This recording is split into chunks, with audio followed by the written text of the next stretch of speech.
All right, so finally we have our man, Michael Porter is a former player for Bolton Wanderers, a pundit and also an analyst as well. Yeah, I can't hear you. I can't hear you. Okay. So first of all, with a game at a Signal Iduna Park where Manchester City won, one highlight of the game is the performance of the 17-year-old Englishman Jude Bellingham. What do you make of his performance yesterday? Yeah, I couldn't quite hear the question, but we're talking about the Manchester City game last night. Is that right? Yeah, surely, and especially the performance of Jude Bellingham. Yeah, well, Jude Bellingham, as we know, 17-year-old, a couple of years ago was on the books of Birmingham City in the Championship, decided to leave English Championship League and join Borussia Dortmund as a 16-year-old, took a chance, but he was on centre stage last night, and for a 17-year-old youth, played exceptionally well, scoring a wonderful goal in the first 15 minutes, a wonderful finish, and clearly laying a stake and a claim for inclusion in the England European Championships team squad coming up in June this year.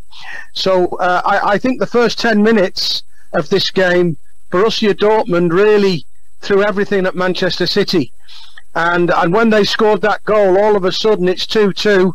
You're thinking, could this be a win for Borussia Dortmund? And in particular, Jude Bellingham, he was all over the pitch, and not only was he causing problems for the Manchester City defence, but at the other end of the pitch in the goal mouth, he was blocking shots from Mahrez and Phil Foden and others. So he had a wonderful game, and I'm sure that Gareth Southgate, who would be watching that game last night, was very impressed with Jude Bellingham. The problem is now for Borussia Dortmund, can they keep him for next season? Because their chances of qualifying for European Champions League are looking very slim. They're not doing that well in the league, and you've got Jadon Sancho, you've got Haaland, and you've got Bellingham, and there's lots of clubs who are going to be coming in for them in the close season. Sure. In generality, we see so many young players rising through the ranks of English football. You move to Bayern Munich, for instance. There's another youngster, Jamal Musiala, German-born but of English parents. Currently in the Premier League, there are several youngsters, the Phil Fodens of Manchester City, and several young players, Rich James, Mason Mounts. What has the English FA gotten right? What are they doing right with respect to the production of young talents?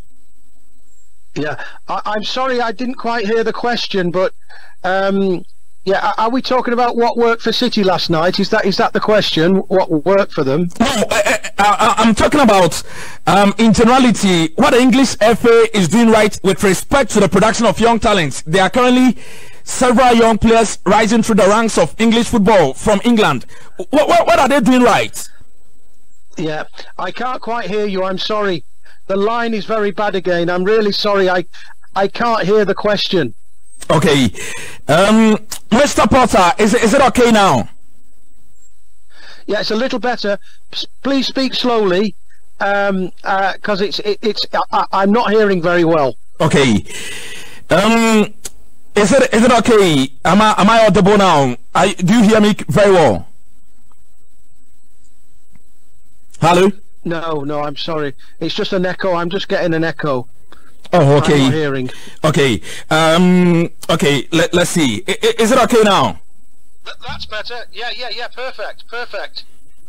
All right. I was talking about the performance of young English players rising through the ranks. Currently, there are several of them across Europe. In the Premier League, Rich James, Mason Mount doing so very well with Chelsea Football Club.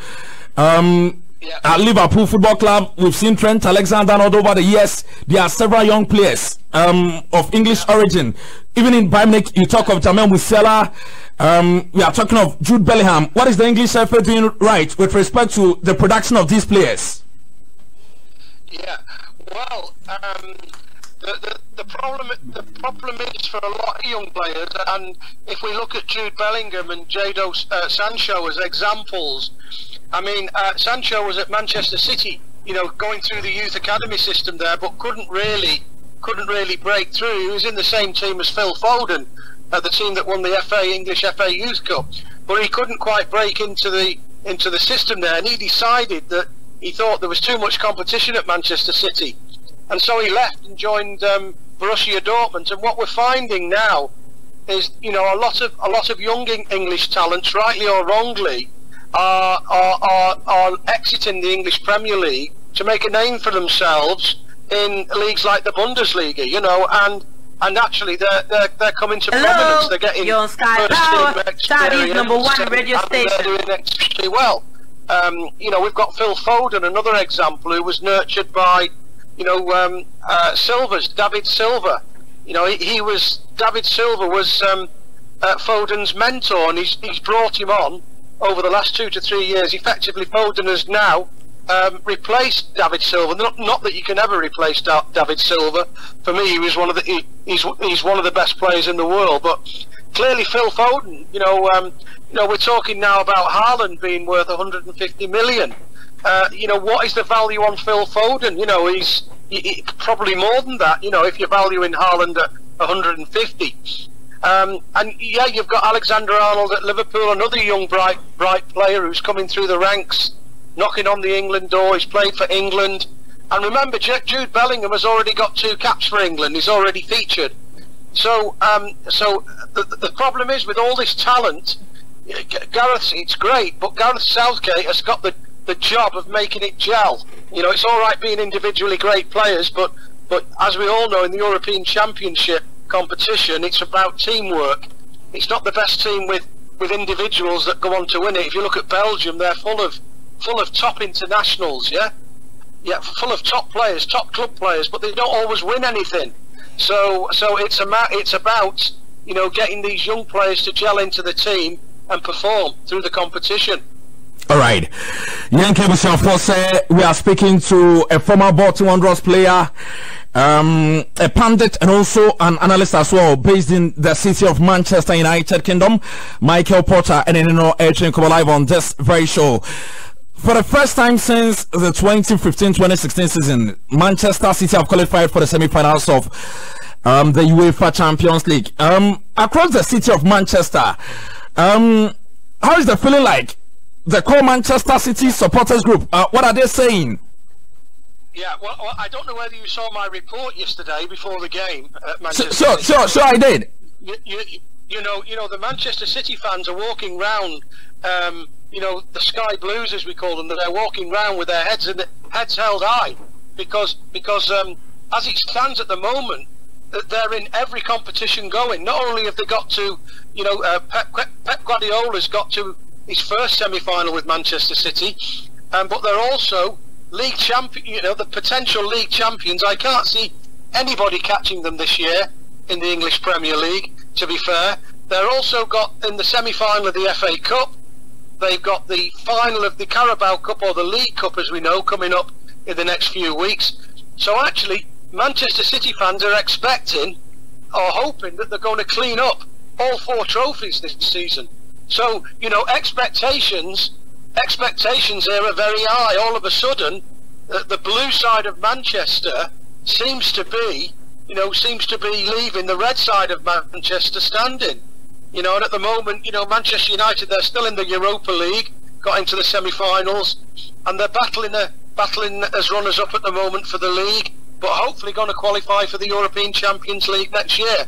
Other than that, Manchester United, they've got qualification, possible runners-up, and they're favourites for the Europa League. But the blue side of Manchester at the moment is buzzing. I was at the Etihad Stadium yesterday doing my pre-match report, and I can tell you that Man City fans, they're so excited about the next 4 weeks or so, what's going to happen. And the city's buzzing at the moment. Okay. It is the Manchester City team who are competing in all fronts. They are competing in the UEFA Champions League. Almost winners of the Premier League in the EFL Cup. They are in the semi-final. They play against Chelsea Football Club this very weekend. And also in the FA Cup.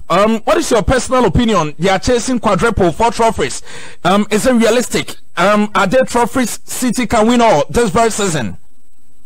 Well, let me look at the domestic situation first. Currently, Manchester City are winning the English Premier League. Can I see anybody catching them? Will United catch them? Will Leicester catch them? The answer is no. No. For me, they're already champions of the English Premier League.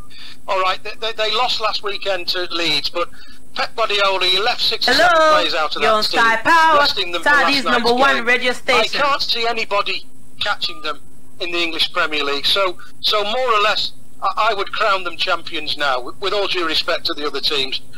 The Carabao Cup, again, you know, they've got to be favourites for the Carabao Cup on the day. They can beat anybody. The semi-final of the FA Cup, again, you know, on the day, Manchester City can beat anybody. And you know, and you can't rule them out of winning all the domestic competitions. Regarding the European Champions League, of course, now they're up against Paris Saint-Germain, who pose a different sort of threat to teams in the English Premier League. But notwithstanding that, I think Manchester City have got the personnel in all quarters to be able to beat Paris Saint-Germain. I would predict, in all honesty, that Man City will get to the final. Oh, okay. So it means their chances of winning that quadruple, it is very high. I think statistics, you've just got to look at the squad that they've got, the strength in depth that they've got, you know, and this is without their main. You know, their main strikers being available for most part of this season. I mean, they've been winning game after game after game, you know, without Aguero. You know, and if you look over the last 2 to 3 years, Aguero has been the main source of goals. But this year they're saying we don't need him. You know, midfielders like Gundogan, you know, he's been scoring freely, and you know, Manchester City can score from all levels. Foden has had a fantastic season this year. He's come on leaps and bounds. Jesus has been performing. Mahrez is always there. Kevin De Bruyne, when he's fit, he's one of the best players in the world. And you know, in all honesty, who's going to stop Manchester City? You know, which team is going to stop them? In the English system, I'm not quite sure. Paris Saint-Germain, of course, have got the threat of Neymar and Mbappe. But they've also got some weakness in the defence. So, look, it's going to be a tough game, the semi-final. Oh, okay. Manchester City getting through. Oh, okay. Now, we move from Manchester City to the city of that is Merseyside. Placing emphasis on the performance of Liverpool Football Club this very season, both domestically and also outside. That is United Kingdom. Now, in 2018 in Kiev, they were in the final. They lost to Real Madrid in the finals of the UEFA Champions League. They won in 2019. Yeah. In 2020, Liverpool lost to Atletico Madrid. 2021, here we are. They lost to, that is Real Madrid. What is the Liverpool problem? Yeah. After achieving the unthinkable, winning the Premier League last season, what is happening to Liverpool? They are currently out in most of the competitions. They're out of the FA Cup, the Carabao Cup. They're out of contention for the Premier League and also the UEFA Champions League. What is the Liverpool problem? Well, it all started about 3 months ago. I was watching a Liverpool derby, Liverpool and Everton, and this was the game where Virgil van Dijk, the Liverpool centre half, for me it was a bad challenge from the Everton goalkeeper. #1 radio station. And right into his knee, caused him significant damage. Since that game and Virgil van Dijk being injured, Liverpool have just... I've never seen a team... I've never seen it self-destruct before so quickly than Liverpool. All of a sudden, the confidence seems to have been lost, and they've been hampered by injuries to the skipper, Henderson. You know, players have been injured, come back injured. The centre backs have been a big problem, and then they go on a run of losing so many English Premier League games, both home, both away, and more drastically at the Fortress of Anfield, losing game after game after game after game. Liverpool fans are not used to this. They're not used to Liverpool losing, but certainly not at Anfield, which has been a fortress. When you look at last night's game again, they had their chances. Mo Salah, he had 2 good chances early in the game. James Milner had a chance. Wijnaldum had a chance. And Firmino, chance after chance after chance. And if Liverpool had got one goal in the first 20 minutes, all of a sudden the aggregate's down to 2-3, and we've got a game on our hands. But unfortunately, Liverpool, they could not break the deadlock. They couldn't score. And for me, there's a little bit of confidence gone in that team. Now, Jurgen Klopp has done a great job up to this season. He's been fantastic for Liverpool, and you can't really blame him. I mean, is it a one-off? So Liverpool have got issues now because they're currently 6th in the English Premier League. The only thing they've got left now is they're just playing for a top 4 place, which on current league form you're on Sky Power. is looking going to be very, very #1 difficult, radio station. because other teams like West Ham and Leicester, they're winning week in, week out. So all of a sudden, Liverpool might end up playing in the Europa League next season. With regards to the team, there's lots of talk that maybe some of the players will be moving on. Wijnaldum possibly moving on, and there's even talk of Mo Salah maybe going at the end of the season. So is it time for a revamp at Liverpool Football Club? Is it time for a revamp, an overhaul?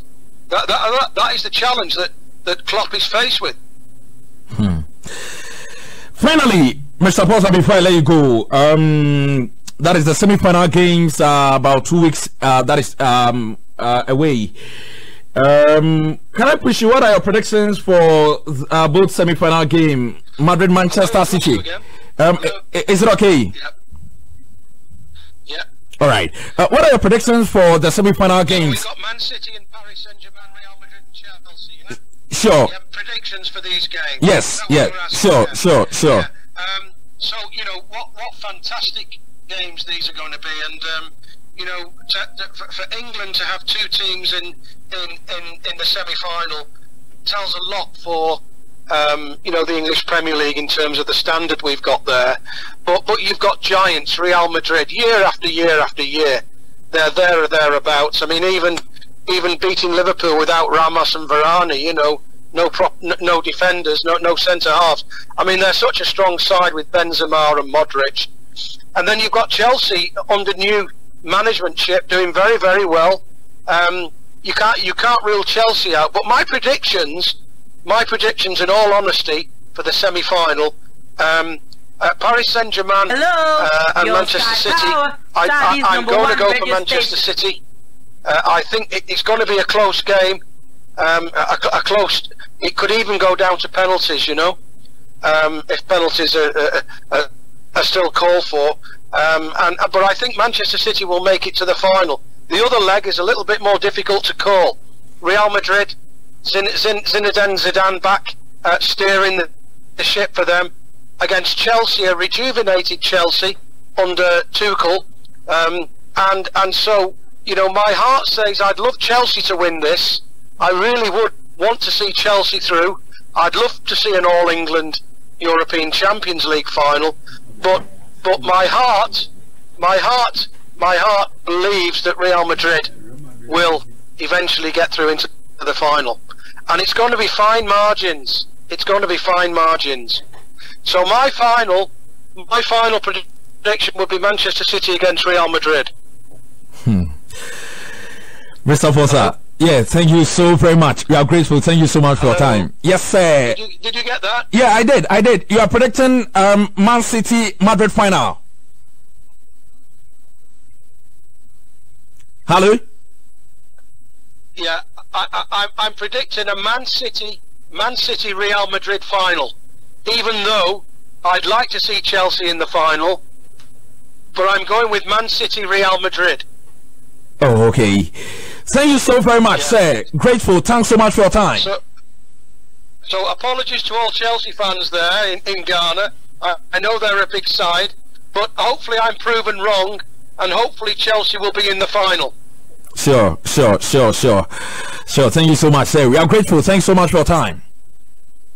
Yeah, and I'll be back in Ghana for the European Championships. Oh, just okay. to let you know. Okay. I'll be working with Joy FM and Joy News, who've got the license for the European Championship rights in Ghana. So I'll see you all in June and July. Definitely. Thank you so much. So, Mr. Michael Porter, a former player for Bolton Wanderers.